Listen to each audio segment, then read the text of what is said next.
Greetings and welcome to this course overview for ethical hacking capture the flag exercises. I'm Professor K, and I will be your instructor for the entire course. So let's go ahead and get started.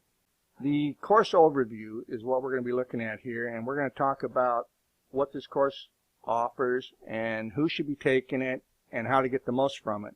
We're going to look at how to build that virtual network, which you should already know how to do. If you come to this course, then you should already know how to create a virtual install of Kali Linux, and I shouldn't have to reiterate it. But I know there's going to be some people who want to set the world on fire with their hacking skills, and they're just going to forget all about taking the ethical hacking courses and learning the fundamentals and just jump right into trying to be a pen tester or a hacker. Good luck with that. Setting up the virtual lab environment, we'll talk about that, and we'll talk about how to get the most from the course. All right, so why is Module 01 so important? Because if you can't set up a virtual machine, then you can't complete the course. All right, so it's very important that you go through Module 01 and create that virtual install of Kali, and that you know how to download the OVA files for each of the Ctfs, capture the flag exercises, and install or create a virtual install of that target machine. Now you're going to need to take it slow and steady through the course. If you try to blow through it, all you're going to experience is epic failure.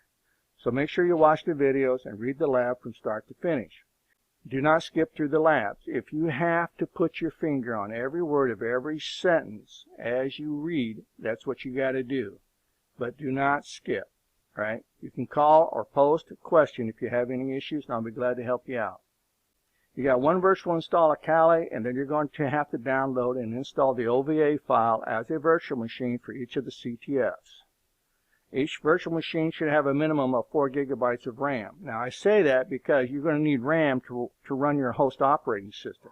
You can't just have 2 gigabytes of RAM and assign it to your virtual machine and expect to have any level of performance. Host machines running Windows 7, 8, or 10 or better are preferred. You're also going to need a CPU and a BIOS capable of hardware virtualization. So if you come to this course with a Hello Kitty laptop, don't expect to be able to create your virtual machine or participate with the hands-on labs. Emulation programs that you can use: VMware, Virtualbox, Hyper-V, and there are others. I'm going to show you how I use VMware and Virtualbox. Most of the Ctfs in this course, if not all of them, were created with Virtualbox because it was trouble-free. I downloaded Virtualbox as per most of the instructions for each of the Ctfs that I found. Now, if you want to use VMware, that's fine, but you may have problems. I suggest Virtualbox, but you can use VMware. You're just going to have to troubleshoot it and figure out why the OVA file may not want to play nice. So Vmware Workstation comes in 2 different flavors. You've got the free version and you got the pro version. Either one, right? And then you can use either to create your OVA and your install of Kali Linux. Again, I like Virtualbox for this particular course. On most of my courses, I don't use Virtualbox. I use VMware. But I've gotten to the point now where this Virtualbox is actually becoming very well designed, and it was a pretty much trouble-free experience using it to build this course. So word to the wise, if the virtual install of the OVA file works best with Virtualbox, don't fight it, just go with it. So what else you need for this course? Well, you need buy-in. You need to come to this course with a realization and an understanding that you're only going to get what you put out. All right, so if you come to the course thinking that you're going to be able to set the world on fire without having the fundamentals, the basic knowledge of what a port is or how services are or how to read an Nmap Scan result, then you're not going to be able to take away as much as you would like. It's going to be a real struggle. So I suggest that if you've not taken an ethical hacking course, that you go find one and sit it first and get the fundamentals before you learn how to capture flags. Well, that's all I got for you. So if you have any questions or you have any concerns, please don't hesitate to reach out and contact your instructor, and I'll see everyone up inside of the course room. Thank you.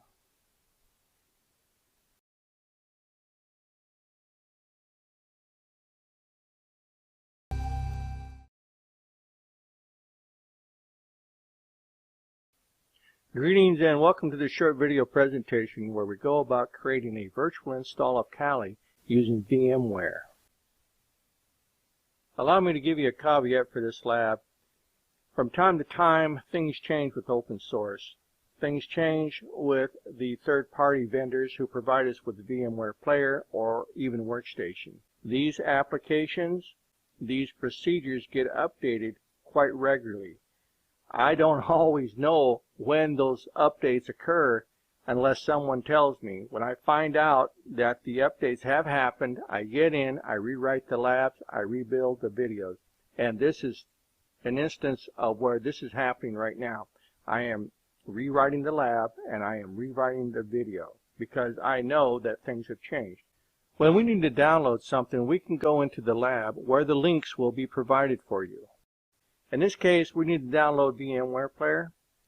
Now, there's one of two versions you can download. You can download the free player or you can download the workstation. The free player is, as it says, it's free. The workstation version costs about $250. Let's go take a look at that. Again, this link is provided in the lab. All you have to do is right-click on it, hit your control key, and it'll take you right out to the same site. So let's take a look at that real quick. The VMware Player is located up here inside of the VMware.com site, and there's also a link here for the Workstation Pro. Now the difference is this: the Workstation Player is free, and it doesn't come with all the bells and whistles of the Workstation Pro, but it's just as good. The Workstation Pro costs $250. It comes with a 14-day free trial. Once that trial expires, those virtual machines are no longer going to work. So, I advise you, if you're not going to buy the Workstation Pro, to use the free player. Now you have two versions. You have the Workstation for Windows, you have the Workstation Player for Linux. There is not a VMware Player per se for a Mac. For Macs, we have to use VirtualBox.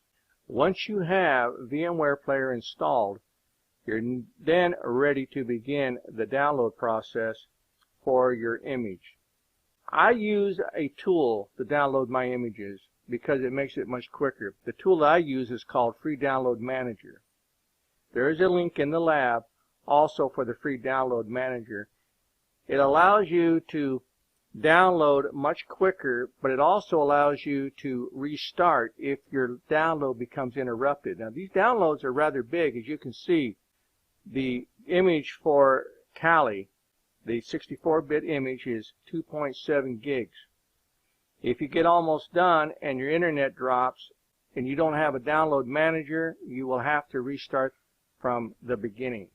So that's why I like using a free download manager, and I'll show you how to do this in just a minute. So the download manager I have is already installed and it's already up and running. And what we're going to do now is we're going to go out and we're going to visit the offensive security site and get our image. So here we go. So I'm out here on offensive security, and we have a number of images we can download. But one of those images is the VMware. We have images for VirtualBox and Hyper-V. Now I'm interested in the 64-bit version, and I can get the torrent or I can get the straight download. We're downloading an Ovf file that is just a disk image with all the supporting files that we need to run Kali without having to step through an install procedure. Once the download is complete, all we have to do is just import the image. There's nothing I have to do to install Kali. It's already pre-installed. All I'm doing is importing the image, and when I get done importing the image, I'm given a logon. I log in, I give it the password, and we're good to go. So let's see how this works. So I want the free download manager to handle this. So I'm going to right click on my torrent and I'm going to go to copy the link location. I'm now going to bring up my download manager. This is what it looks like. If I click on the plus sign, you'll notice that that link that I copied went to my clipboard and my download manager picked it up. So if I say OK, it's going to now configure and begin the download. I can go ahead and say download to all this, and now the download begins. You'll notice that the time that it takes to download starts to drop rather quickly, and it should end up with just about 27 minutes or so. That's another advantage of using the download manager. That is the time that it takes to download. My download is complete. I can now go to the download location for my image of Kali for VMware. I'm going to browse to it. When I get to it, I'm going to right click on it. I'm going to select open with either the VMware Player or the Workstation. Either one, both of them use the same wizard. So I'm going to go ahead and select a VMware Workstation. So I click on that, and in just a moment I get this screen right here, or this window asking me what I want to do. I'm going to go ahead and import. It takes just a few minutes and the Kali image will be imported. Now once the machine has completed its importation into the workstation, I can go ahead and click on the option to power on this virtual machine. And in just a moment, Kali is going to boot up. And I can go ahead and click in here and hit enter. Kali quickly boots up to my logon screen, and the username I'm going to use is root. Hit enter, and the password is Tor, root spelt backwards. In just a moment, I'll have a Kali Linux desktop. Kali has completed logging on. Now I want to stop Kali from logging me off after 5 minutes of inactivity. Now to do this, I'm going to go up here to the power button. I'm going to click on the system utilities, and I'm going to scroll down till I come to power. Over here on the right, I'm going to pull down this window, and I'm going to select where it says never. I'm just going to close this out, and that will stop Kali from logging me off after 5 minutes of inactivity. Now, though this is a virtual machine, it is an actual operating system, and it must be treated as if it was a physical machine. So with that being said, you cannot just arbitrarily go up here to the corner and power off the operating system by clicking on the X and selecting to power off. That's not how you shut down the operating system. You have to shut it down gracefully as if it was a physical machine. So we go to the power button over to the upper right, scroll down here to the next power button, click on that, and you have the option to either power off, restart, or cancel. When you download the Kali image, all you get is the default installation package. You do not get all the packages or the latest and the greatest updates from the Kali repositories.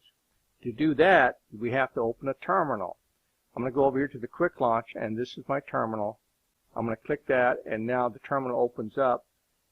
Inside of the prompt here, I'm going to type in app space get space update ampersand space app dash get upgrade dash y, and the dash y just answers the question, do you want to continue? I'm going to go ahead and hit enter. Once the update procedure begins, Kali goes out and finds the latest updates from its repositories. Do be patient with these updates. They can take some time. So if you got something else to do, this is a great time to go do it. With the new Kali images, the VMware tools come pre-installed, so there's no need to worry about that. In this short video presentation, we saw how we go about building a Kali image using a OVA file downloaded from Offensive Security's site. Greetings, I'm Professor K, and in this short video presentation, we're going to see how we go about creating a virtual install of Kali Linux using Virtualbox. So all these steps that I'm showing you are currently available up inside of the lab file for installing Kali Linux using Virtualbox. Now the first thing you're going to want to do is go out to the virtualbox.org site and download Virtualbox, get the latest edition. Currently the latest edition is 6.0.8. Over time the version number will change as the product is being updated by Oracle, but the procedures that you're going to be shown will remain the same. So once you've downloaded and you've installed your Virtualbox, the next thing you're going to have to do is get that image for Kali Linux from the Offensive Security download site. So I've gone out to Google, I just typed in download Kali Linux, and it takes me out to the Kali.org downloads location. And if you scroll down here to the bottom, you'll see that you have your different downloads, your different images for either VMware or for Virtualbox. Now for 99% of us, it's going to be the Kali Linux 64-bit VirtualBox. That's going to take you on over to the Offensive Security download page. Go ahead and click on that link. Just scroll on down till you come to the VirtualBox Images tab. Click on that. And from here, you can select which type of download you want to proceed with. You can either take the OVA file for the 64-bit or the 32-bit. And you can download using a torrent file, or you can just do the straight download. Now in the lab file, I show you how to use a download manager and how to use the torrent file to quickly download your Kali Linux OVA image. So I'm going to go ahead and use the torrent file that is made available, and then it's going to associate itself with my free download manager. I'm going to say OK to that. Now once you begin the download using that torrent file, it's going to give you some options. For instance, you can save it to wherever you want, and it gives you some other information about what you can download. I don't need the checksum file. That's not important to me. All I need is the OVA. And I'm going to create a subfolder called Kali Linux 2019-2. And that's going to be up on my F drive, up inside of my Dropbox folder. I'm going to go ahead and begin the download, and the download will begin. You can watch the time for your download, and it'll slowly start to diminish to where it's going to get down to within just a few minutes to complete. So once the download has completed of the OVA file, I'm just going to bring up my VirtualBox. And from here, we're going to go to File, and we're going to import Appliance. From here, we're going to click on the Browse button. It's going to take us over to the download location where I saved that particular OVA file. I'm now up inside the download location where I saved that OVA file for Kali Linux. I'm just going to open up the folder, and there's the OVA file. Now all I have to do is just double click it, and I'll click Next. Now we have everything we need to know about this particular download presented to us. We get the description, the amount of CPUs that have been assigned to it. Now you have to understand that this is a ready built image. Anything that you don't want in here, or you think that's going to give you trouble, such as the USB controller, you can go ahead and uncheck that at this time. Now you also have a choice of where you can save this virtual disk you're about to create. I'm saving mine on a different partition away from my C drive. Where you save yours is up to you. I'm going to go ahead and click on Import, and the import process begins. Now once your Kali Linux has completed its installation into your VirtualBox manager, you'll find it over in the left window pane. Go to the left window pane, you'll see that it's powered off. You can highlight it, and then you can go up here, find this green start arrow, just click it, and that begins the booting up process for your Kali Linux. And once you do get to the logon screen, the username will be root. Go ahead and click Next. And your password is just root spelt backwards, Tor. Now once you're presented with the desktop, you can go over here and click on the Start button, and you can go to the Settings icon. Once the properties for your settings appear, you can scroll on down to where it says Power. Over on the right window pane, you can go ahead and change your power savings from whatever time it has to never, and then you can click on to where it says Suspend and Power button. Make sure that is set to off. That'll keep Kali from logging you off for inactivity. You can close out the settings and return to your desktop. Go ahead and launch a terminal. At the terminal prompt, you can type in apt space upgrade to get any of the latest packages that are available for this current installation of your Kali Linux. Just go ahead and hit enter. Now if you get this message about the system being locked, just go ahead and restart. Once your machine restarts, just log in. Once your desktop reappears, go ahead and open up your terminal and attempt to run the apt space upgrade command one more time. When it comes in and asks you, do you want to proceed, just type in Y for yes, and your machine will begin the upgrade process. While my installation of Kali is updating, I'll go ahead and show you how to properly restart and shut down your machine. The only correct way that you can do this is to use the power button over here at the top right corner. Click on your power button, go down here and click on the power button one more time, and you'll see that you have one of two options. You have restart, you have power off, or you have a third option, which is cancel. Go ahead and cancel. And so that's going to conclude this short video presentation on how we go about creating a virtual install of Kali Linux using Virtualbox. So if you have any questions or you have any concerns about any of the information that was provided for you in this short video presentation, please do not hesitate to reach out, contact your instructor, and I'll see you in my next video.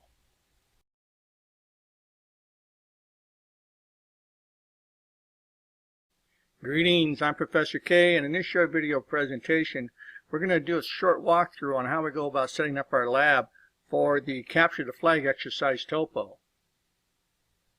So you can get this virtual machine for Toppo up off of the volanhub.com site. Now if you don't know how to find it, you can just go to search, you can just type in Toppo and it'll bring it up for you. Now another thing you can do is just use the link that's inside of the lab file. So let's go ahead and download the file. Now you can download it one of three different ways. I'm going to download it as a torrent, and that's going to begin the download, and I'm going to use my free download manager to use this torrent file to quickly download this file. I'm going to go ahead and cancel the trackers. Now I've already downloaded it, but I'm going to show you the procedure that I use. So here it is, and I've downloaded it to a certain location where I keep all of my virtual machines for these different Capture the Flag exercises. We can go ahead and close this out. Now what I'm going to do is I'm going to go up and I'm going to go to that downloaded file and I'm going to extract it. So I'm going to scroll on down here till I come to where I save that particular download that I just downloaded. And let's go up here to Capture the Flag, and we're going to go into my Toppo folder here, and here it is. This is the zip file I downloaded. Just double click it. It's going to open it up. Once you have it opened up, it's going to give you the extract all option. Just go ahead and extract it. It's going to extract it to the same location that you saved the zip file. Go ahead and extract. And once the file has extracted, you can go ahead and close that out. Come on back to your desktop. Let's go ahead and bring up our Virtualbox manager. Now I am using Virtualbox. This file is a VMDK file, but it will work inside of Virtualbox.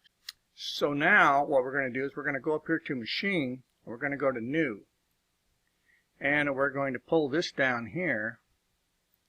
We're going to select Linux, and we're going to select Debian 64-bit. And I'm going to go ahead and give this the name of Toppo. I'm going to save it to where I save all my VMs off of another partition that I have on my hard drive. Say next. Go ahead and skip through here. I'm going to select this radio button here, use an existing virtual hard disk file. I'm now going to click on the Browse button, and from here on this next window we click the Add. From here we're going to go into that Toppo folder where we extracted the file, and we're just going to double click it. And now we're just going to click on the Choose button, and we're going to say Create. Now for the network, you may want to go ahead and make sure that your network adapter is configured for bridge networking. That way you'll be ensured to have a network adapter available. And I've done the same thing for my Kali installation. My Kali is set to bridge networking. All of my virtual machines for the Capture the Flag exercises will be set to bridge networking. Now once you have everything configured, you can just go ahead and highlight it. Go up here and click on the Start button, or just double click it. That's going to power on this virtual machine for Toppo. Now you can ignore any error messages that appear up inside of this terminal. And when it gets done loading, it's just going to come right up to this terminal prompt. Now notice that you do get an IP address. So that can be the IP address that you're going to use when you get ready to conduct your Nmap scan. or you can go ahead and do the network discover, and you'll be able to locate the same IP address as well. And as long as you ensure that your Kali machine and your target machine are on the same network, and they should be if they're using bridge networking, you should have no problem with connectivity and completing this short capture the flag exercise. Greetings, I'm Professor K, and in this short video presentation we'll be doing a video walkthrough for the capture the flag exercise known as Toppo. The image for this machine is available off of the Volunhub site, and the link for this download is available inside of the lab file. According to the author's description, this machine isn't hard to own and does not require any advanced exploitation. It's rated as a beginner level. DHCP is activated. Inside there is a zip, and you will find a VMDK file, which does work up inside of Virtualbox, and I did load it up inside of Virtualbox without any problems. So once you load up the VM up inside of your Virtualbox management console, you'll notice that it does give you the IP address. So you don't really have to do a net discovery if it's going to give you the IP address. I'm going to demonstrate this regardless, because I want everybody to understand the importance of doing intelligence gathering. So I have both my Kali and my virtual target, Toppo, running on the same network using bridge networking so they can see each other. So let's go ahead and bring up a terminal off of my Kali machine. Let's do a net discovery. Now once we type in the net discovery space -I space the name of the interface that we want to use to scan our network, which in this case is always going to be Ethernet 0. We go ahead and hit enter. Now the machine we want will always be called PCS System Technic GmbH.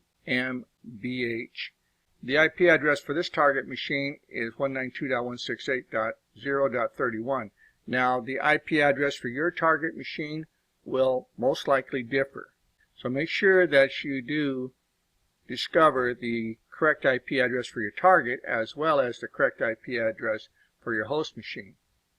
At the terminal prompt, I can just do an ifconfig, and you'll notice that my IP address for my host, my Kali machine, is 192.168.0.30. Again, this is the IP address for my machine. The IP address for your two machines will probably differ. So next thing we want to do is to find out what ports are currently available on the target that we might be able to exploit. So let's go ahead and do a full port scan using Nmap.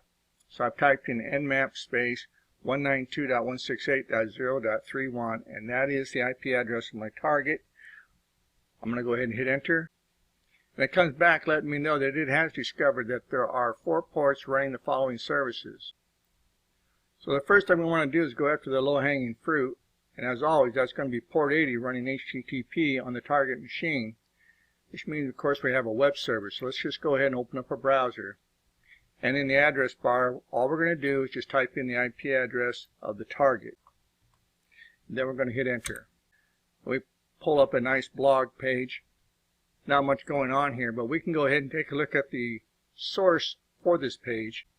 Spent some time scanning through this source page for the web page, and I didn't find much of any use, so we're just going to go ahead and move on with that.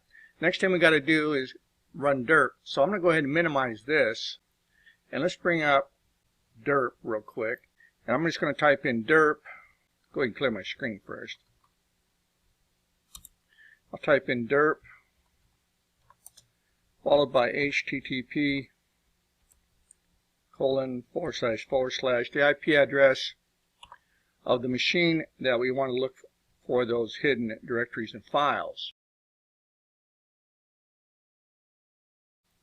So our derp scan is finished, and we see that we have a number of directories of interest here.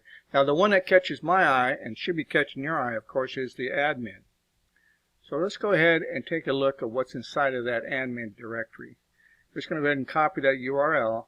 Let's open up our web page, and I'm just going to go ahead and paste that on in there, see what we get.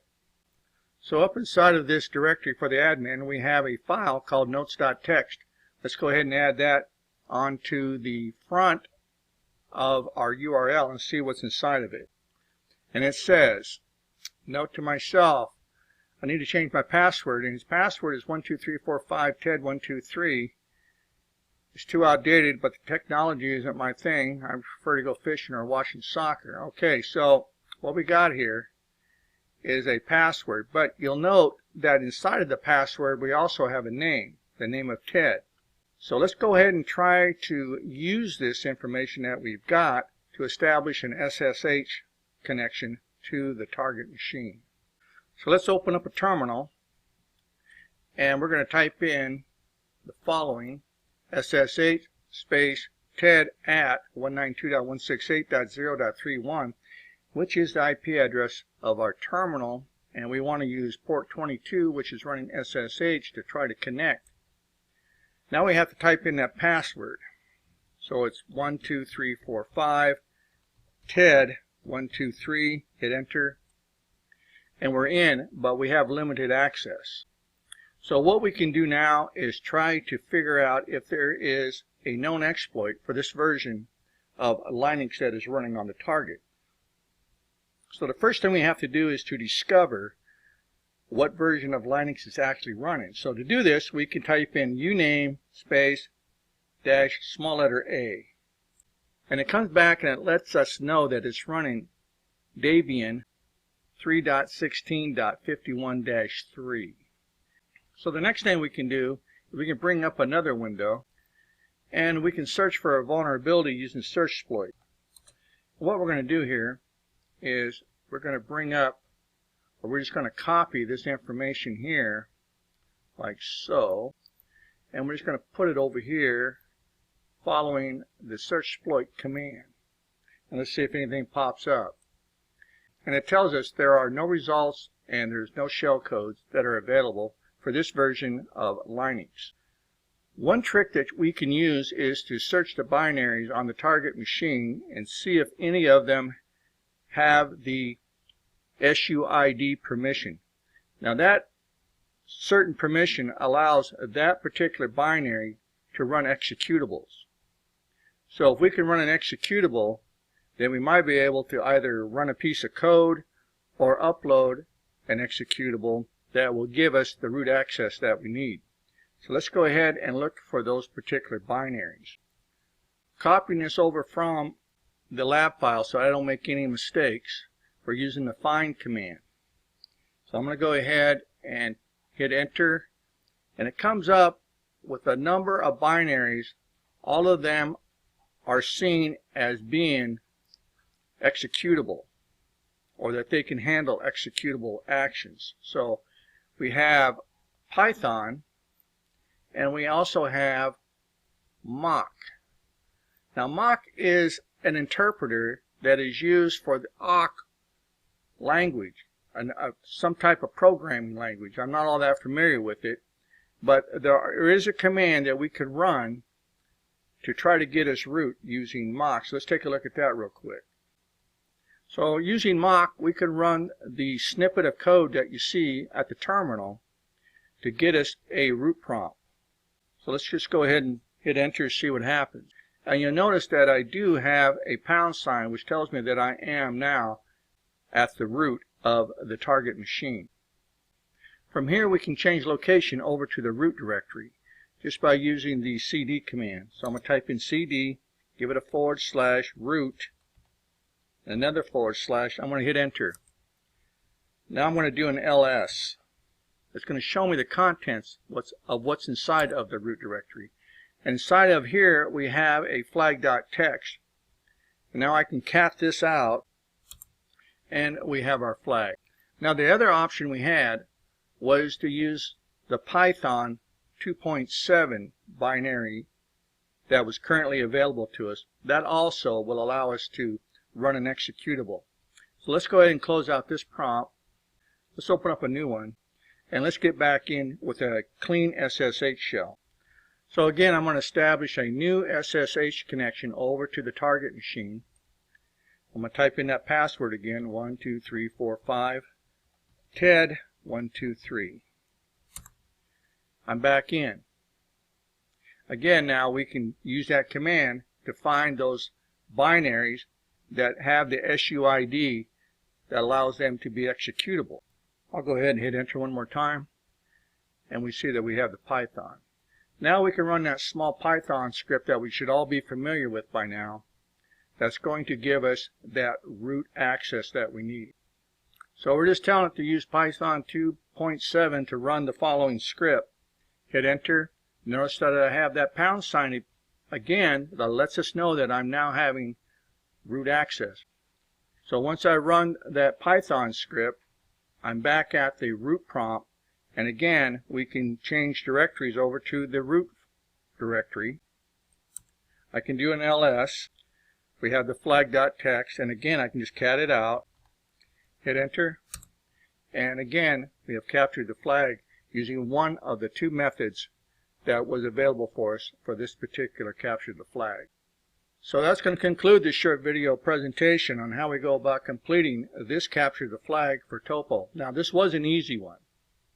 It was really quick, it was easy, but it was fun. And we got to see a couple of things here. And one of the takeaways that we can use is how we go about finding those binaries that are executable using the find command.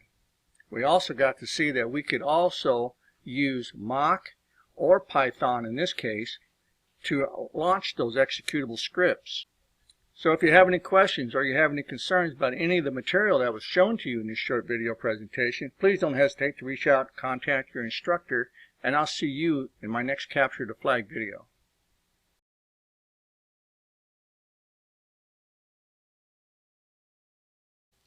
Greetings, I'm Professor K, and in this short video presentation we're going to see how we go about setting up our lab environment so that we can successfully complete the Capture the Flag walkthrough for Lampiao. Now inside the lab file you will find the download link for the actual OVA file that we need for our target machine, Lampiao. So let's go ahead and begin there. You're going to go out to the site, and it is from here that we're going to download the target machine. Just scroll down till you come to the location for the download. Select any of these downloads. I chose the mirror for the Woolen Hub location for this particular file. You're going to download it as a zip file. Once you have it downloaded, we'll go into the location and then we'll extract the contents. So let's just go ahead, begin the download process. Now you're going to save the file to any location on your machine. I have a particular location where I keep all of my Ctf downloads located in one central location. I'm going to save it to that location, and then I'm going to go to that location and we're going to begin the extraction. Using File Manager, I'm going to go to my location to where I saved that particular download. And you'll see that I have downloaded the archive. Now once I have the archive, all I have to do is just double click it. That shows me the contents of the archive. Up here in my File Explorer I have the option to extract everything. I'm going to click where it says extract all, and then it will extract the contents to the same location. Once you have the contents extracted, you can open up the extracted folder and you'll see that you have an Ovf file. That's going to be the file that we're going to import into our Virtualbox. Once you have your contents extracted successfully, go ahead and close out your File Explorer and let's open up Virtualbox Manager. Now up inside of your Virtualbox Manager, you can go to File, and from here you can select from the context menu Import Appliance. From here you're just going to click on the Browse button and you're going to go to that extracted file. And that's the only file you're going to see is that Ovf file. So just double click it, click Next. From here you can rename the file to something that's more conducive to what we're doing here. So I'm going to go ahead and call this the name of the actual Ctf that we're working with. I'm also going to uncheck the box for USB controllers, as this usually causes an issue when trying to launch the VM. Then I'm going to click on where it says Import. The importation will take just a couple of minutes. Once the importation process has completed, just scroll on down to the bottom of your left window pane, find your particular Ctf, right click on it, and let's go to Settings. Go ahead and click on Network. Now I like to use bridge networking. This gives me a 192 address. If I leave it at NAT, I'm going to have a 10 dot address. Not a big deal, but I just like having the 192 address when I'm demonstrating how these Ctfs actually become completed. So I'm going to pull this down and I'm going to select bridge networking. You can go ahead and leave it at NAT if you like, but make sure that your Kali is also using NAT. They both must be using the same type of networking. Go ahead and say OK to that. Now you can go ahead and you can launch, just by double clicking it, your Ctf for Lampiao. Now you're not going to get anything here but a DOS prompt or a terminal prompt. So you can go ahead and minimize this. I already have Kali up and running. So I'm going to go over here. I'm going to open that up real quick. This is Kali. I've already updated Kali. I've done both the app distribution-upgrade and I've done app-update to ensure that I have everything updated on my Kali machine before I start this. To ensure that I remain organized and that I don't get lost with my location, I like to work inside of a particular folder when I'm doing these Ctfs. So on my desktop, I just right click and I create a new folder. And I'm just going to name it based on the name of whatever Ctf I'm working with. In this case, I'm going to call it Lampiao. I'm going to say create. And there's the folder. Now when I start working on this particular Ctf, I'm going to change my directory location over to this particular folder. Now I'm inside of the folder. So everything that I do will be saved and located inside of this working folder. This is not a requirement, it's just something I like to do to stay organized. Okay, so let's go ahead and bring up our target machine. And as I previously stated, you have nothing to work with here but a terminal prompt. So you can go ahead and you can minimize this and leave it minimized.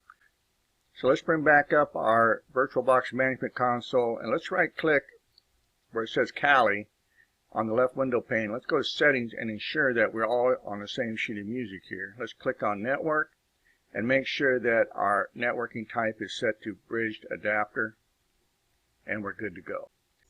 In our next video tutorial, we'll see how we go about footprinting the target, gathering information, and learning what exploits are currently available on the machine. And in our third video, we'll actually begin the attack and see how we go about gaining root access to the target. So once you're assured that your lab environment for this particular capture the flag exercise is set up correctly, you're free to move on to video 2. Greetings, I'm Professor K, and welcome to this part 2 of your 3-part video series on how we go about completing the capture the flag exercise for Lampiao. In this second video of the series, we're going to look at information gathering, we're going to do some enumeration using a number of tools, and if we have time, we'll do some exploit analysis. So to begin, I'm going to open up a terminal, and we're going to change locations over to the working folder I currently have showing on my desktop. I'm going to go ahead and change directory. And you'll notice now that my prompt shows that I am inside of that folder on my desktop. And this is where I will be conducting all of my work. Anything that I have to download, anything that I need to run, will be ran inside of this working folder.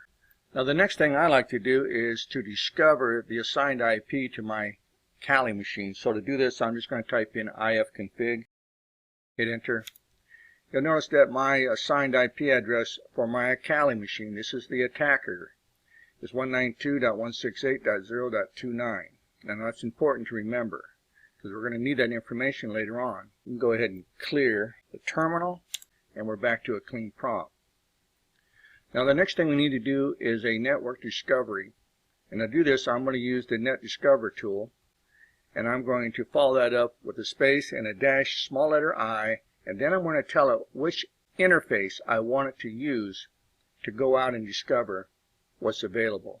And that's going to be my Ethernet 0 interface. I'm going to go ahead and hit enter. And in just a moment, we'll come back with the results of the scan. Now the target that we're looking for is identified as PCS System Technic GmbH. That's always going to be the case when we're using Virtualbox. Now, if this was on a VMware machine, it would come back and this would say VMware. So I know that this is the target, and the target's IP address is 192.168.0.30. Now, this is my information, not yours. Your information will differ. Make sure that you take note that we are not going to be using the same set of IP addresses for my Cali and your Cali, my target and your target. Those IP addresses will differ. To stop this utility from doing any more search, I can just do a Control-C. That brings me back to the prompt. And I can now go ahead and clear the terminal. And now I'm ready to do my Nmap scan. Now you can use either Nmap or you can use ZenMap, whichever one you prefer. The commands don't change. So I'm going to type in Nmap, follow that up by the IP address, -P, which means to scan for all ports. Then I'm going to give it a space and a small letter S and a capital V. I want to know about all the services and the operating system that's currently running on this target. Let's go ahead and just hit enter and begin the scan. So the scan has completed successfully. Let's take a look at what information we have learned from this enumeration process. So we have 3 ports open. I have port 22 running OpenSSH, and we have port 80 could be running HTTP, doesn't know, but we also have an Apache server running on port 1898. That's probably going to be our most viable target, but we're going to go ahead and check it out. Now, this version of SSH is not vulnerable at this time. That's fine. We're going to move on with the port 80. So to do this, we're going to open up a browser, and we're just going to type in the IP address. And that will bring up whatever web page is running. Now, once our browser does open up, all we have to do is type in the IP address of the machine. And it brings up this Easter egg here. So if you like, you can go ahead and you can view the source of this page. And that's just, again, the same Easter egg. So there's nothing useful that we can use here. So it's time to move on to the port 1898 and the Apache server and see what that yields. So we can close out the source, and I can just type in a colon followed by the port that HTTP is currently running on, port 1898, and I'll hit enter. So when I go to the HTTP running on port 1898, I am presented with this logon page for a client management system known as Droplet. Okay, so this isn't going to get us very much, and you can look at the source if you so desire, and there's not a whole lot in here either. There's no names, there's no passwords or anything that we can use. This is not going to yield us much information. Okay. Now, back over here, if I try to register, and we can try that, and I'll just type in somebody's name here. And if I type in an email address, and I hit enter, it's going to come back and it's going to display a couple of messages here. One is that it's unable to send an email because it doesn't have an email client or a way to send that email. And it says, thank you for applying for the account. Your account is currently pending approval by the site administrator. Okay. So that's about as far as we're going to get with this attempt to log on to the CMS known as Drupal. Now we know from the formatting of this particular web page that it's running Drupal. So what we're going to do now is we're going to run derp. So with derp, we can look for any existing or hidden web content, and we can find this by using a brute force attack, and then we can take our time analyzing the results and see what else might be hiding on that Apache web server. Alright, so we're going to go ahead and minimize this. Let's go ahead and clear the terminal here. Hit enter. Now we're going to run derp. So I've typed in derp followed by the HTTP, the IP address, and what port I want to look at. And let's see what derp comes up with.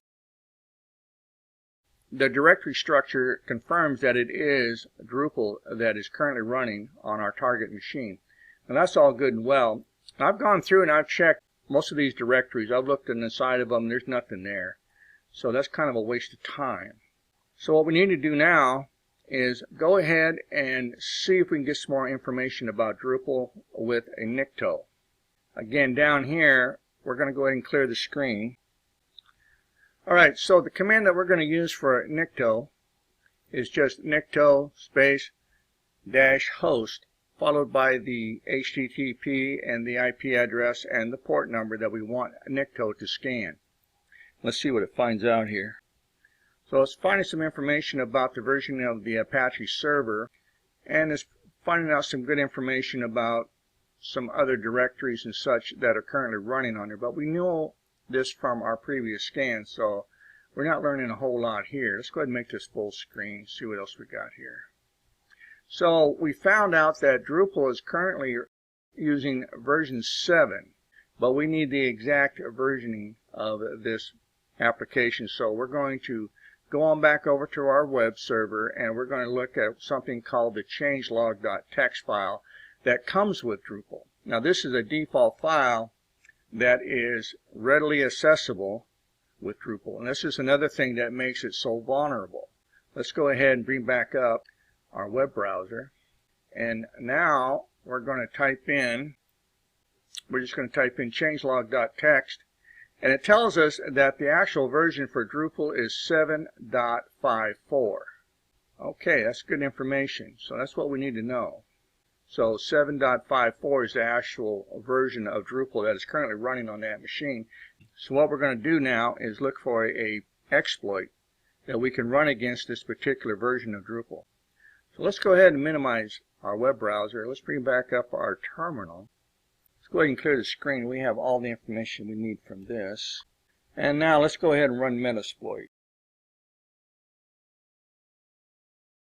So I'm currently running the latest version of Metasploit. Now what we're going to do here at this prompt is we're going to conduct a search for Drupal. So I'm going to type in search, and what I'm looking for is any available exploits for Drupal and see which ones we can run against our target machine. So I'm going to type in Drupal, and now remember this is case sensitive and it does have a capital D. So here are the exploits that are available for Drupal. Now the one we want to concern ourselves with is this one right here. That's the one we want to use, because that's the latest one. So we're always going to go with the latest and the greatest, and it is rated as excellent. So we know that using this particular exploit is going to allow us to establish a reverse shell and a metapredator session over with our target machine.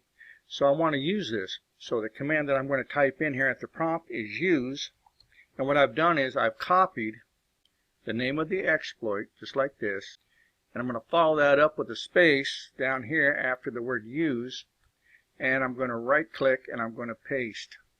Now I'm going to hit enter, and notice that my prompt changes to let us know that we're currently using this exploit. So now that we have determined which exploit we're going to use, we should do a show options to see which options we have to configure. We have to configure two options here. We have to configure the remote host IP address, and then we also have to configure the actual port, the remote port that we're going to be using.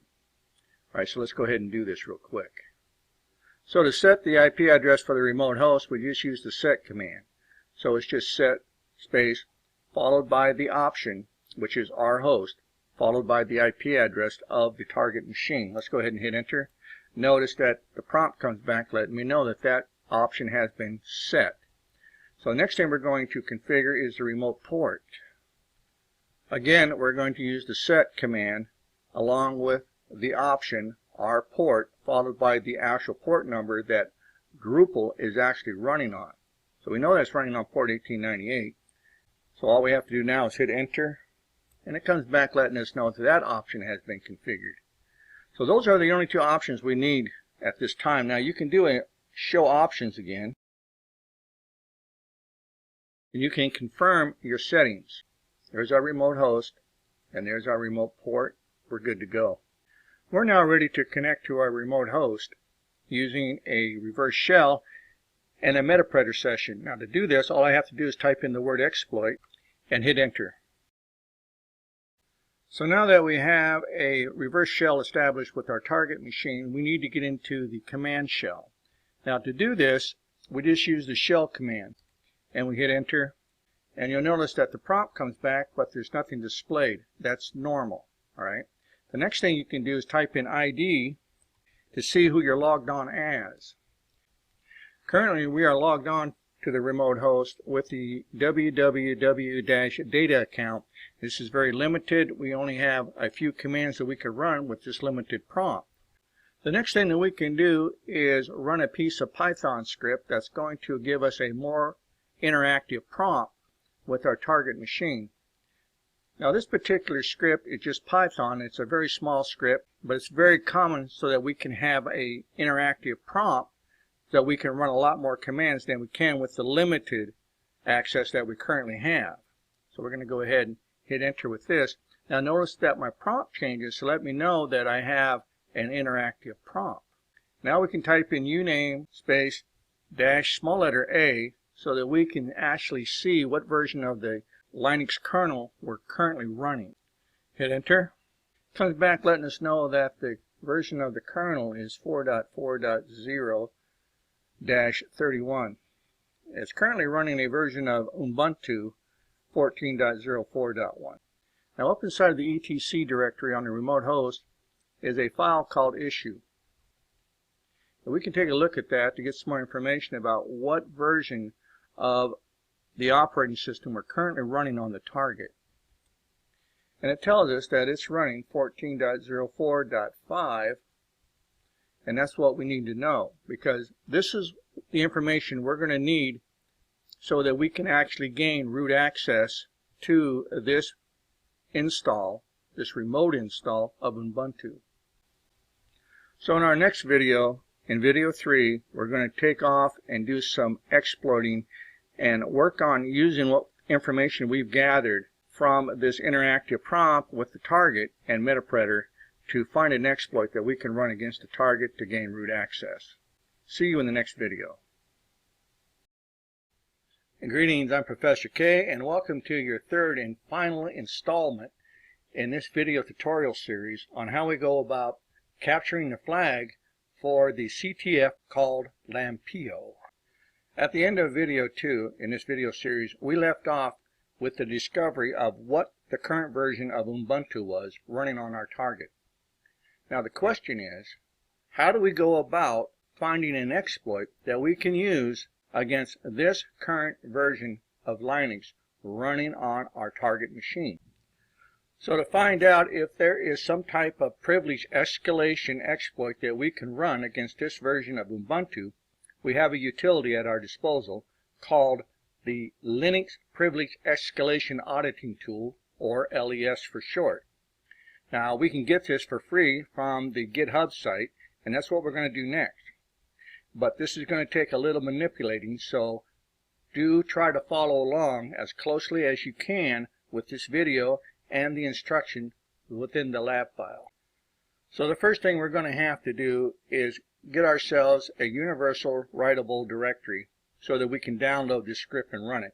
Now to do this, we can use the temp folder on the target. So I'm going to do a cd space /tmp, and that's going to put us into the temp folder. Now the next thing we have to do is pull down this script, this utility called LES, from the GitHub site, and to do that we're going to use the wget command.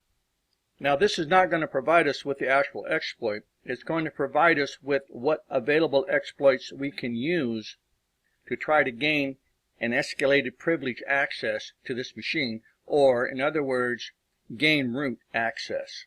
So let's go ahead and pull down this utility. And now we pulled it down, and you can get this link from within inside of the lab file itself. All you have to do is just copy it. You can paste it into the command prompt here for your Metaprettor session with the target. So the next thing we can do is an ls, and we can see what's inside of the temp directory. And we have something called ls or les.sh. That's the script we need to run, but right now it's not executable, so we have to change the permissions on this particular script. Now to do this, we can do a change mod and change the permissions to give everyone access to execute this current script that we just downloaded. So I'm going to type in chmod space the plus small letter x space the name of the script file that we want to make executable. So I'm going to go ahead and hit enter. Comes back to the prompt letting me know if that command completed successfully. We're now ready to run this script, and we run it just like any other script that we need to run inside of a Linux box. So you just type in // and that just tells it that, hey, look inside of the root folder we're currently in and find the executable called les.sh. Now the script runs. So once the script executes, it goes up and it determines which version of kernel and Ubuntu this machine is currently running, and then it comes back and it's going to give you a list of all available exploits that are known for this particular version of Ubuntu. Now, if you don't know which exploit to use, you're going to have to go to the internet and you're going to have to do some research and look at these exploits and see exactly what it is they do. My research tells me that the exploit that is called Dirty Cow 2 is the one we need to be looking at. Dirty Cow 2 is what's going to provide us with that privilege escalation that we need to gain root access to this target. So again, you're going to want to follow along very closely, because we're going to have to go out, we're going to get this exploit, we're going to copy it over to our Kali machine, we're then going to perform a copy over to our target machine, save it to the temp directory, where we shall compile it and then we shall run it. So do follow along with the lab file and follow along closely in this video. So let's go ahead and minimize our current terminal and let's open up a new terminal. Now remember that I need to be working inside of my work folder, so that's where we're going to be headed here in just a moment. So I'm going to do a CD and I'm going to hit enter.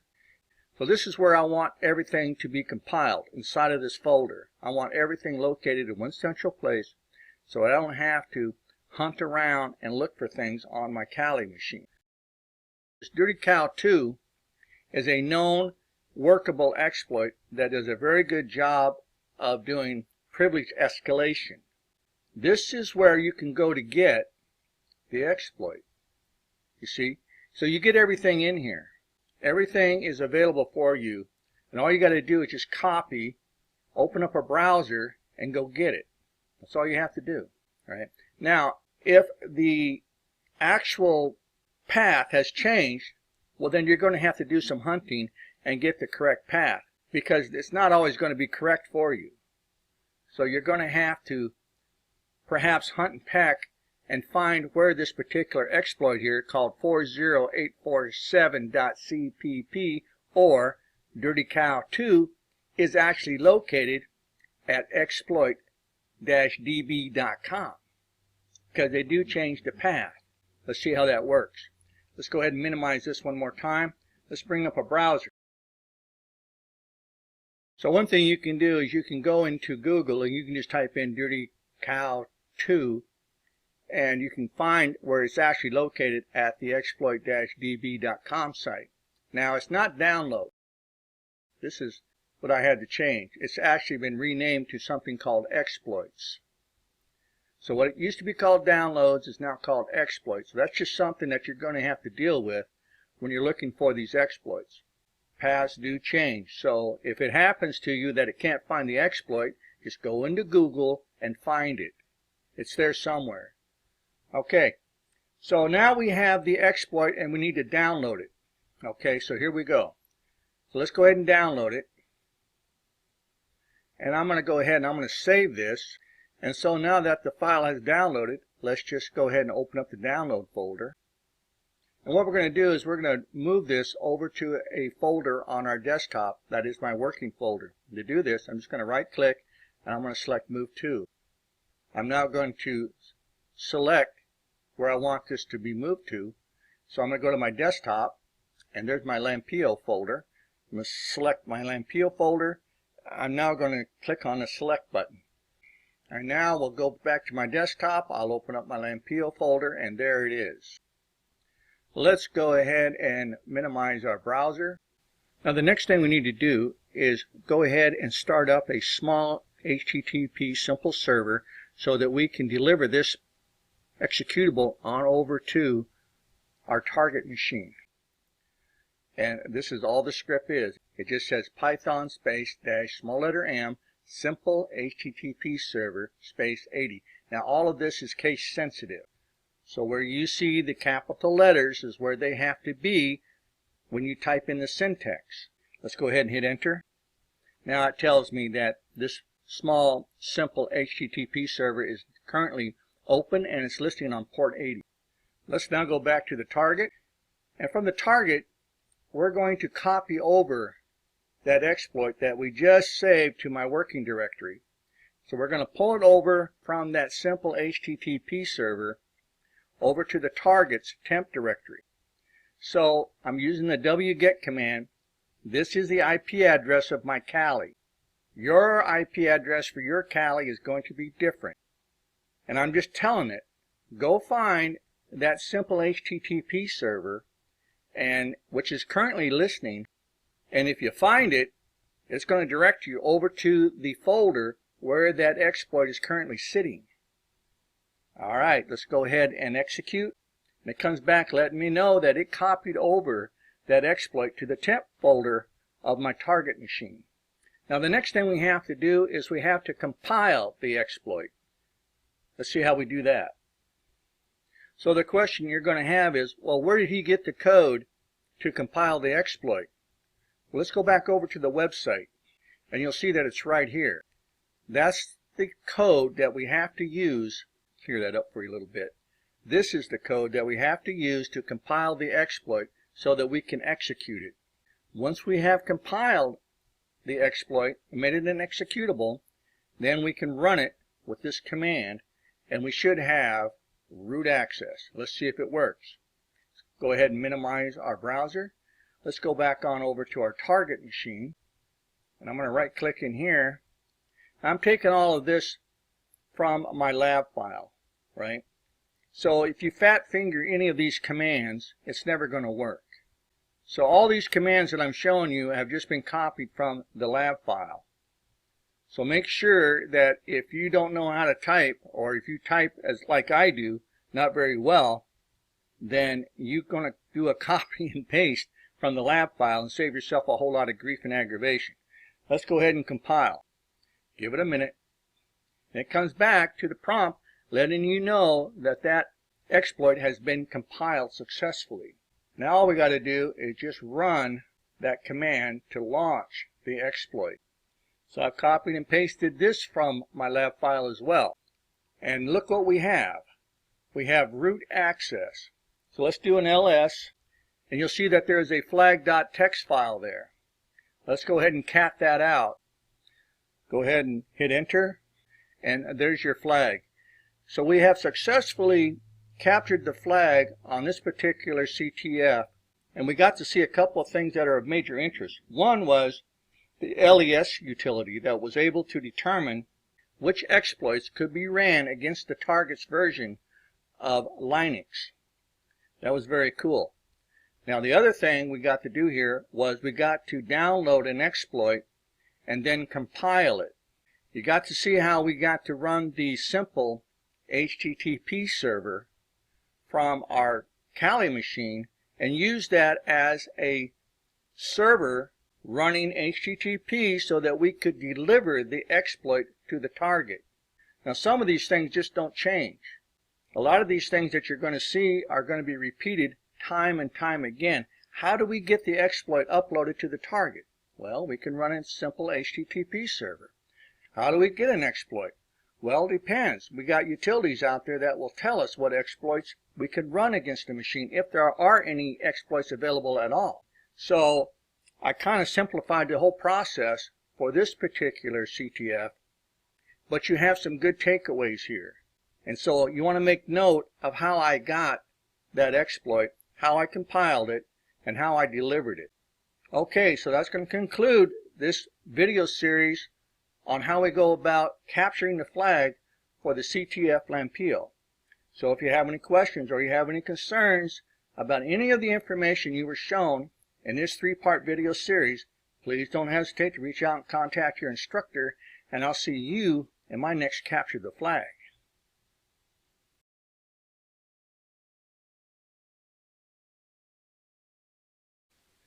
Greetings, I'm Professor K, and in this short video presentation we're going to see how we go about setting up our lab environment for the Capture the Flag exercise DC-1. You'll find the download link for this particular OVA file inside of the lab file, or you can just go to Hub, use the search, and just type in DC-1, hit enter, and it'll come up and it'll find it. This image downloads as an OVA file. Once you start the download process, you can go on over here and you can download the zip.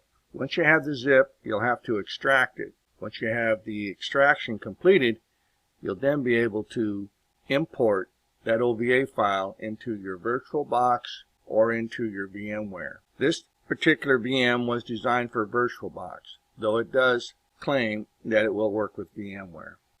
Now that the file has been downloaded and it has been extracted and we have access to the OVA file, we can go to our virtual machine manager, click on File, and go to Import Appliance. From here, we just click on the Browse button, and we can go into our download location for this OVA file. Once you find the OVA file, just double-click it, then go click on the next button.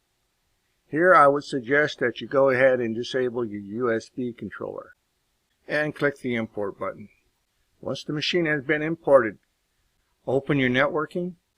Ensure that your networking is configured for a bridge adapter, as is your Kali installation. That way they'll both be able to see each other. Go ahead and click OK to that. You're now prepared to go ahead and launch your VM for DC-1. Go ahead and highlight it, click the Start button, and while you're doing that, you can go ahead and you can launch your Kali installation if you haven't already. And once you have both machines up and running, you are now prepared to move on with the first part of the lab, which is intelligence gathering or footprinting. Greetings, I'm Professor K, and in this short video presentation we're going to take a look at how we go about completing the Capture the Flag exercise for DC-1. In our first video, we're going to be taking a look at how we go about doing discovery or intelligence gathering. And then we're going to take a look at enumeration. Now in the second video, we'll get into actually finding an exploit and doing the actual attack onto the target.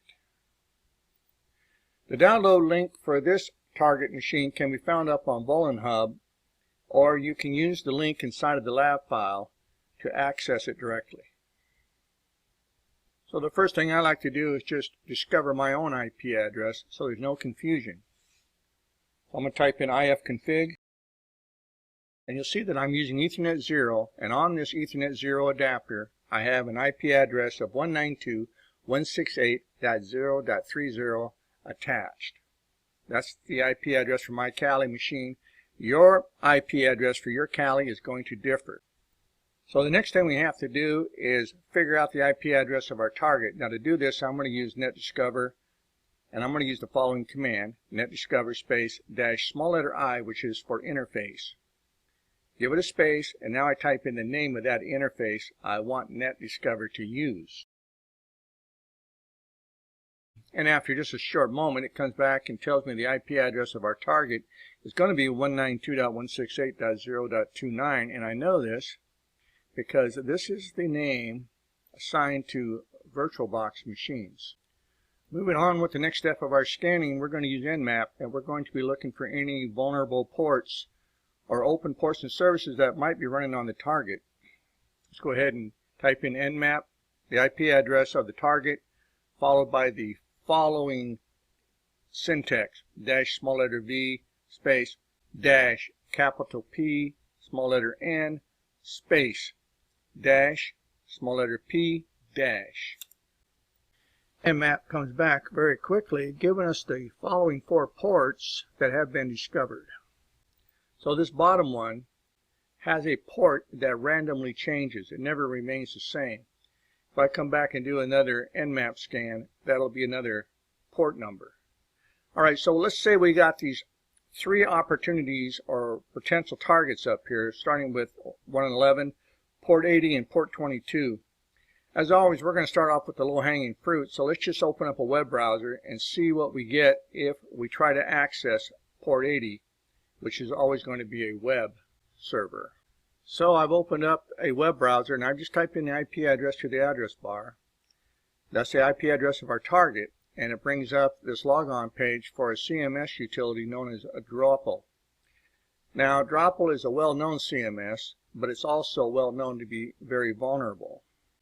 So the next thing we want to do is find out what version of Droplet is currently running on this web server. So let's go ahead and minimize our web browser, and let's go ahead and clear our terminal.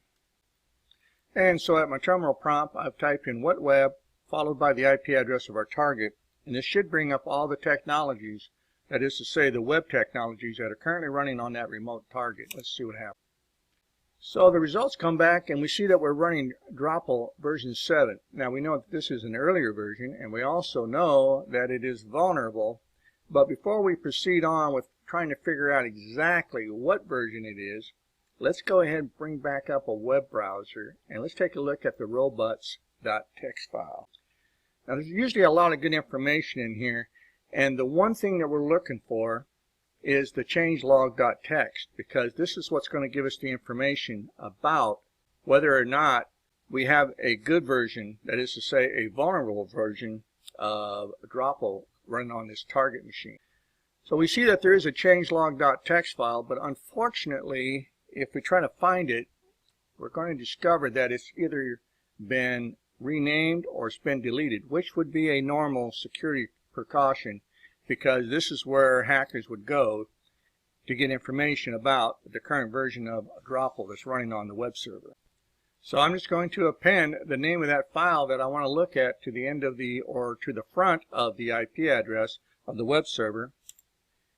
And it comes up and it says it can't find the changelog.txt because it does not exist on the server any longer. Let's go ahead and minimize our web browser. Let's get back on over to our terminal. Let's go ahead and clear. So what we can do now is we can look for an exploit for Droplet 7. So what we're going to do is we're going to use searchsploit. Now searchsploit is an offline database, or it uses the offline database that is available up at exploit-db.com. So we got all those exploits available to us locally on our Kali machine. So let's just go ahead and see if there's anything available. So I've typed in searchsploit space Droplet space 7. Searchsploit comes back and it gives us some pretty good results. Now the one that we want to focus on is this one right here.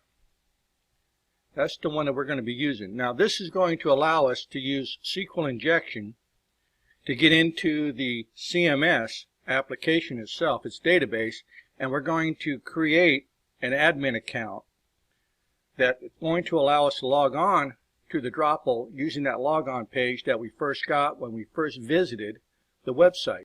So let's go ahead and clear our screen, and let's bring up that command that we're going to be using to launch that Python script. So since this is a Python script, we're going to start this off with the Python command that is the executable to launch it. So it's Python space. Now this is just the path to where that Python script is located. This takes us right through it. Now we could browse to this just by going up here through File Explorer, and we could just open up the USR folder, the share folder, the exploit DB, go into the exploits folder, go into the PhD folder, go into the web app folder, and we would find this Python script waiting for us. Alright, so we're going to follow that up with a -u, which means what is the name of the user you want this script to create. We're going to call it Cyber Offense. Give it a space, a -p, which stands for what's the password you want this user to use. We've typed in the password. It's password123 exclamation point. So the -t, pretty simple. It just stands for what's the IP address of the target. Now once we have everything configured correctly, we're just going to go ahead and hit enter. And it comes back and it lets us know that the attack was successful and we were able to create a new user called Cyber Offense with the following password. So that's going to conclude part 1 of this video series on how we go about completing the CTF for DC-1. Now in our next short video, we're going to see how we go about gaining that access by using this user account and password that we created and then we're going to see how we go about continuing on with exploiting that CMS Droplet on that remote target. I'll see you in the next video. So in the first part of our video, we saw how we could find an exploit that would allow us access to our CMS application by creating a username and password up inside of the SQL database on that CMS application known as Droplet. So what we're going to do now is we're going to bring back up that web page, and we're just going to back this off. We're going to hit enter. So with the username and password that we created using that Python script, I'm now going to go ahead and log in as admin. And we're into the site. Our goal here is to create a reverse shell between Kali and this remote target. Now to do this, we're going to use the Droplet application, which comes with a module for creating a shell. So to do this, we're going to click on modules, and from here we're going to click on where it says install new module. Now we can take a look at this module we're about to download just by going out to the Droplet site. So we're going to go ahead and just copy in the following URL into the address bar, hit enter. It's going to take us on out the Droplet. Now here is the shell itself. Now to get this shell, this module, you have to scroll down here to the bottom, and from here you're going to right click where it says zip. From the context menu you're going to say copy link location, just like that. You go back on over to the Droplet site and you're going to install from a URL. You're going to right click inside of this address bar, you're going to paste, and there you see that you have the actual path to this module that we need to download.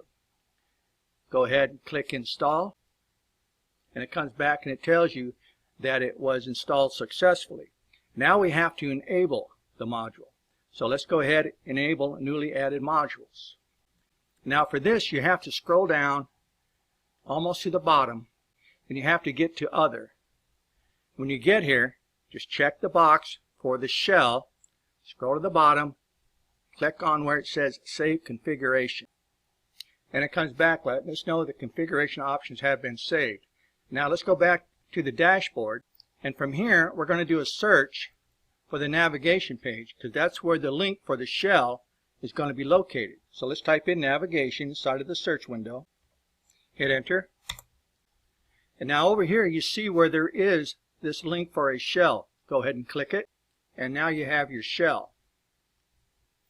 Well, what we need to do is establish that reverse shell connection between this machine and our Kali machine. So let's go ahead and minimize our browser.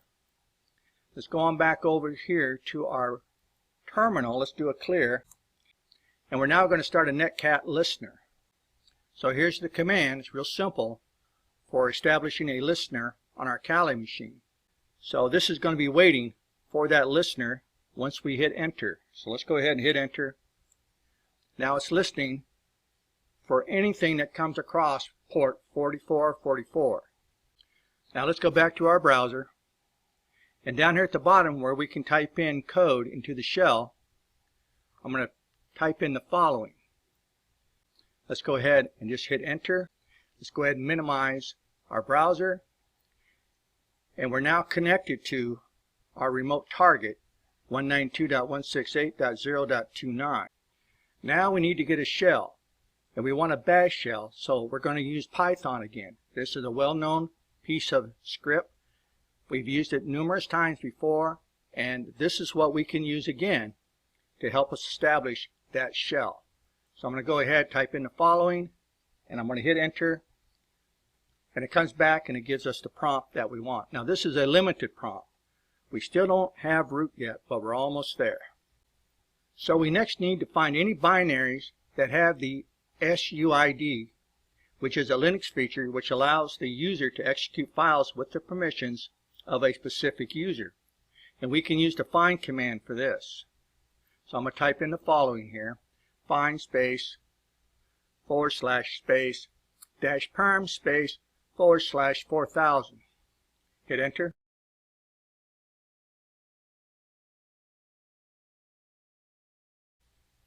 So it comes back with all the binaries that are currently using the SUID permission. Now the one that we're interested in just so happens to be fine, because that's going to allow us to also run an executable. So let's see how we do that. So from the results, we see that the find command has the SUID option and is owned by the root user. Lastly, the find command has the -exec option, which can be used to run commands, and that's perfect for what we need. So what we need now is a shell prompt with root access. So we're going to use find with the following options. Once I have that all typed in correctly, I'm just going to hit enter, and it comes back giving us a £, letting us know that this is a bash shell, and we're now going to check to see what privileges we currently have. So I'm going to type in who am I. I am root. I'm now going to change location over to the root home folder, so I'm going to type in cd/root. Now I'm going to type in an ls, and you'll see we have the flag. The only thing we have left to do now is just to cat out the flag. So the only thing we have left to do is to see the contents of the final flag.txt file and see what it tells us. So we're going to use cat to bring that information up to our terminal, and it tells us that well done, hopefully you've enjoyed this and learned some new skills. So that's going to conclude this video tutorial on how we go about completing the capture the flag for DC-1. So if you have any questions or you have any concerns, please don't hesitate to reach out, contact your instructor, and I'll see you in the next capture the flag exercise.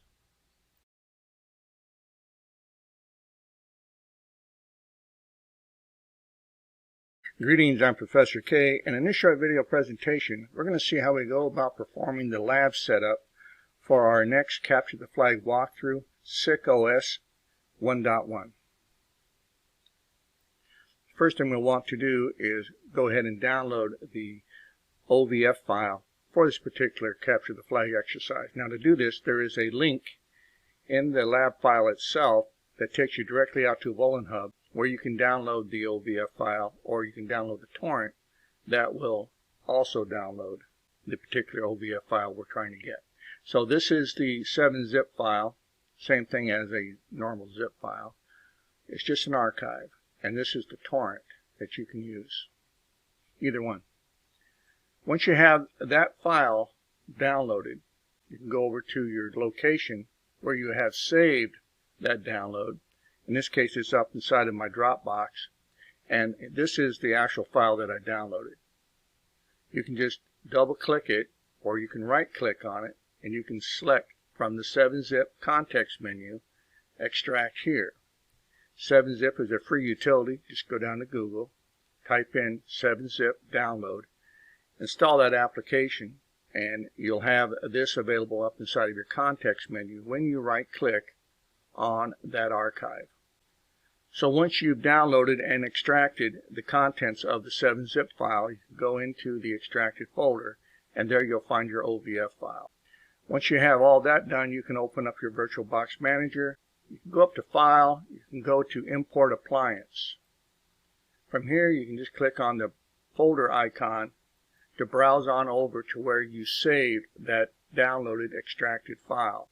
Now once you're inside of that extracted folder for this particular Ovf file, that's all you're going to see. So if you don't see that Ovf file, that probably means you didn't extract it, or you're in the wrong location. But if you did do everything as you're supposed to, you will see the Ovf file. Once you see that Ovf file, just go ahead and double click it. Say next. And in here, on this next page, you can change the name of the VM, and you can also uncheck some of these things that may cause problems when you try to launch this particular Ctf. I like to uncheck the USB controller because normally that causes problems. And I will go ahead and rename this, and I'll call it SickOS, like so. And once you're done there, everything else should be good to go. And we're now ready to begin the importation process.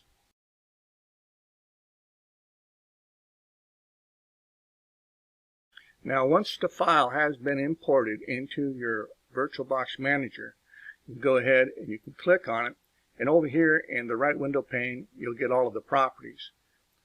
One thing you want to make sure of is that the network is set to bridged adapter. If it's not, just go ahead and double click it where it says network, and that will open up the properties dialog box for your network settings up inside of this particular CTF. Inside of the network properties, make sure that you're attached to a bridge adapter. Go ahead and say OK. Now you can go ahead and power up your new CTF. I can either double click it or I can highlight it and go up here and click on the start. The virtual machine begins to power up, and it only takes a short while for you to get to the terminal prompt. You don't have to touch anything in here. Just let it roll up on its own, and if there's any problems, it'll let you know. Make sure that if you do have problems, that you don't just see the error message, but you actually read it. Because oftentimes, that error message will give you the solution that you need to be able to continue to getting a terminal prompt for this particular or any other CTF. Once your virtual machine has completed booting to its terminal prompt, just go ahead and minimize it, and now you can go ahead and launch your installation of Kali, and you'll be able to begin the lab file and watch the videos and complete this CTF. Thank you for watching. Greetings, I'm Professor K, and in this short video presentation we're going to do a step-by-step walkthrough for the Capture the Flag exercise SickOS 1.1. The target download for this particular Capture the Flag exercise can be found up on the VolenHub site, and you can just go to the search and type in whatever CTF image that you're looking for. So in this case, if you're looking for SickOS, just type it in, and it'll take you right to the download page. The download link for this particular CTF can also be found inside of the lab file. So the first thing I like to do is get the IP address of my attack machine or my Kali box. To do this, I just bring up a terminal, I type in ifconfig, I hit enter, and it comes back and it gives me the IP address assigned to my Ethernet 0. Now this is my IP address for my Kali machine. Your IP address for your Kali machine will probably differ. And we're now ready to move on with footprinting our target network. Now this is how we're going to discover the target machine, and we're going to be looking for any target, but we know that we're looking for a particular target in this case. And to do this, I'm just going to type in netdiscover space dash small letter I, the name of the interface that I want to use to scan the network, and that's going to be my Ethernet 0. Go ahead and hit enter, and in just a moment it's going to come back and it's going to give me the IP address of my target machine, and we see it right here. And we know this because this is the name that Virtualbox gives to the target machine. If this was VMware, this would say VMware. Now the next thing we're going to do is perform an active Nmap scan on our target network. Now this is just one way that we can use Nmap. A lot of people have a different set of switches they like to use. There's no set pattern to get the same results. You can get the same results that I'm going to show you a number of different ways using a number of different switches for Nmap. So let's go ahead and use Nmap with the following switches, and I'm going to type in the IP address of my target machine that I want to scan for any vulnerable ports or services. Let's go ahead and hit enter. So now let's take a look at our Nmap results, and we find that we have SSH running on its normal port of 22, and we also have a proxy that is running on port 3128, and that port 8080 is running TCP, but that port is closed because of the proxy. We also find some information down here about our current version of Linux and what kernel it's using. So this is all good information that you can use to try to figure out what is actually vulnerable right now on our target. And to help us get along a little bit better with the information that we currently have, we're going to use a Nikto, and we're going to scan the target and see if we can get some more information about what vulnerabilities are currently present. So let's go ahead and type in clear down here, and now we're just going to type in the following. So we're going to type in Nikto space dash small letter H, and that's going to be followed up by the IP address of our target, And now we're going to give it another space, and we're going to use the use proxy switch that comes with Nicto. And we're going to follow that up with where is this proxy located and the port that it needs to use. We're going to go ahead and hit enter. Nicto's done a pretty good job, and it comes back and it tells us that this website is vulnerable to the shell shock vulnerability. And we're going to come back to that shell shock in just a moment. But right now we're going to take a look at how we go about configuring our browser so that we can go take a closer look at the website and the pages that it currently has. So let's go ahead and open up our browser. Once you have your browser up and running, just go on over to Edit. Scroll on down to Preferences. On the Preference page, you scroll all the way down to the bottom until you come to Network Proxy and click on Setting. Select the option for manual proxy configuration. Type in the IP address of your proxy server, which is our target, and then tell it what port you want to use to filter HTTP. And that port for us is going to be 3128. Once you're all done there, just say OK, and now you're ready to start browsing the target web server. Up here in the address bar, just type in the IP address of your target machine to get access to the web server. Once you have the IP address typed into the address bar, just go ahead and access the web server's main home page. And this is what we get. Now if we right click and look at the source, we don't get very much information either. So this is a dead end. You can close out the source page. Let's go back on over here, and we know that from our Nicto scan that there was a robots.txt file, which is always good to look at. So we're going to type in that \, and we're going to follow that up with a robots.txt. We'll hit enter, and this is what we find. So from the results here, we see that there is a Wolf CMS application running on this web server. And the name of this page that is running the application is called Wolf CMS. Let's back off the robots.txt. Let's type in Wolf CMS. Let's hit enter, and we have the page. Upon closer examination of this home page for the Wolf CMS, we don't find much of anything that's useful. We can even take a look at the source for this page. As we go through here, we don't find anything that's going to really help us with what we need to do, which is gain that access using a reverse shell so that we can exploit this machine. So let's talk a little bit about shell shock. So if you would like to know more information about shell shock or the bash bug, you can go out to the internet, just type in shell shock vulnerability, and you can get all the information about it you want. Shell shock or bash bug is a very well-known vulnerability present in most versions of the bash shell. The bash shell is the command interpreter that is used by both Linux operating systems and Unix to run commands on your Linux or your Unix machine. So if a machine is vulnerable to shell shock, that means that we can run commands inside of some environment variables and get access to the machine and make it do things that it's not supposed to do. In this case, we're going to use shell shock to allow us to have a reverse shell back on over to our Kali machine. Let's see how we do this. Let's go ahead and minimize our browser. Let's go ahead and open up a new terminal. And what we're going to do now is we're going to configure Netcat to listen for a connection from the target when we launch that shell shock command. So let's go ahead and configure our Kali machine to listen on port 4444. So on this open terminal, I've typed in nc netcat space -lvnp space what port I need this Kali machine to listen on. 4444 is a very well-known Kali port.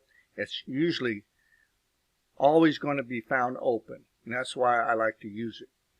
And once you hit enter, it's going to come back and it's going to tell you that your Kali machine is currently listening on port 44 for any connection.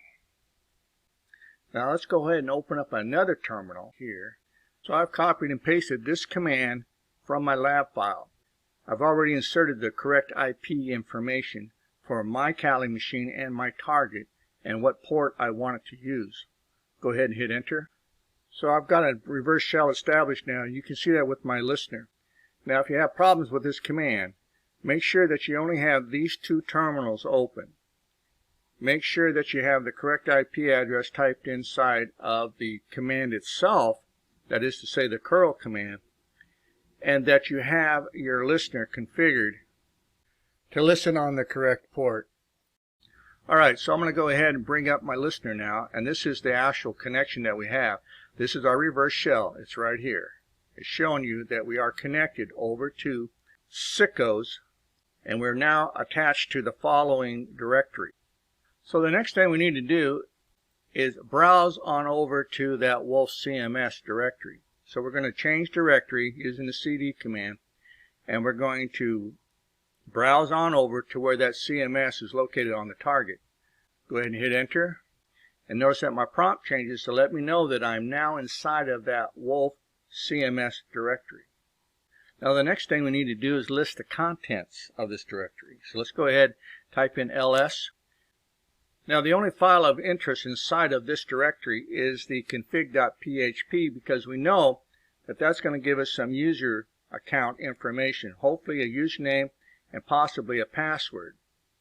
So let's go ahead and take a look at that. Now to do this, we're going to read out to the terminal what the contents are of the config.php file. To do this, we're going to use the cat command. Hit enter. Alright, so we scroll back up here to the top,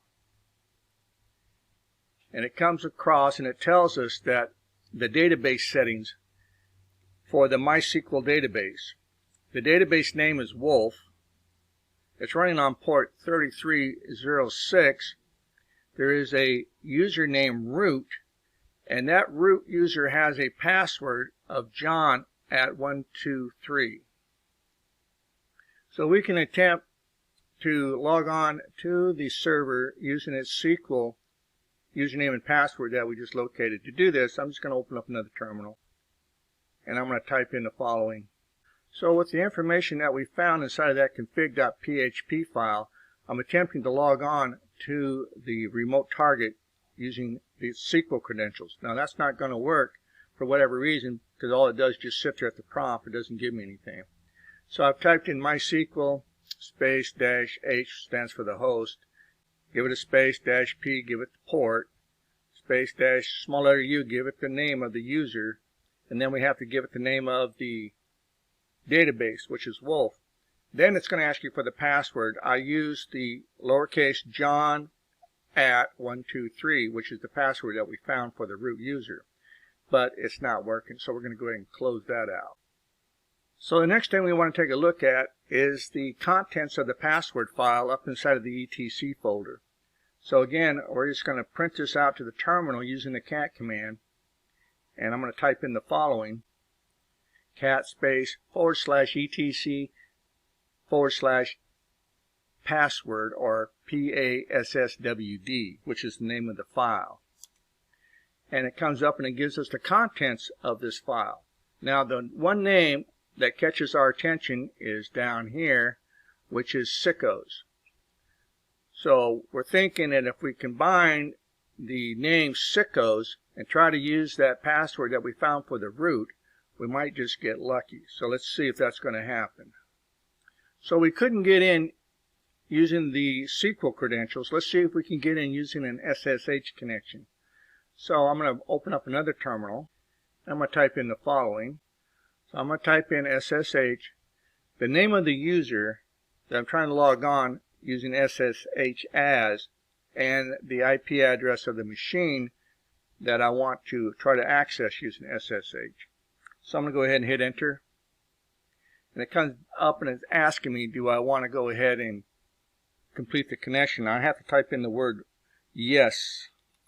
I'll hit enter. Now it wants the password. So we're going to try that password, John at 123. So I'm going to type in John at 123. Hit enter. And it lets me know that that completed successfully.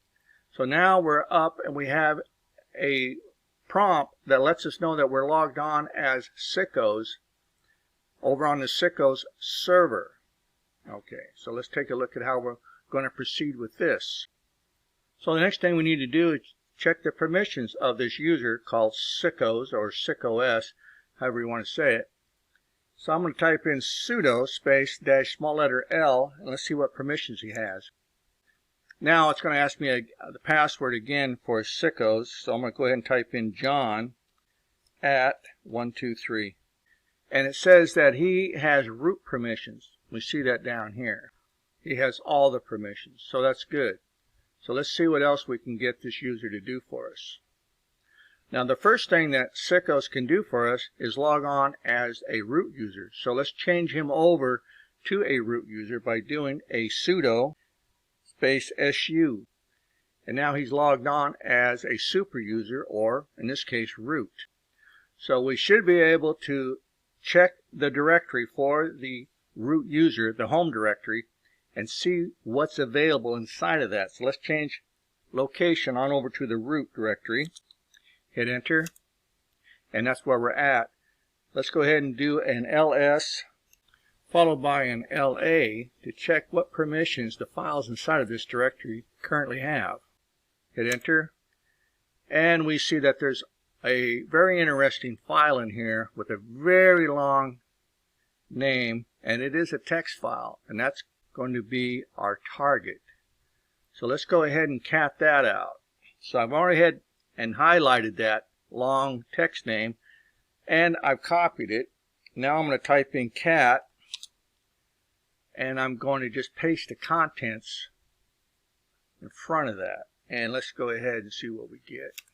And it comes up and it says you have successfully completed the SickOS 1.1. It says thanks for trying. So we have gained access to the root, and we did it primarily using nothing but manual hacks.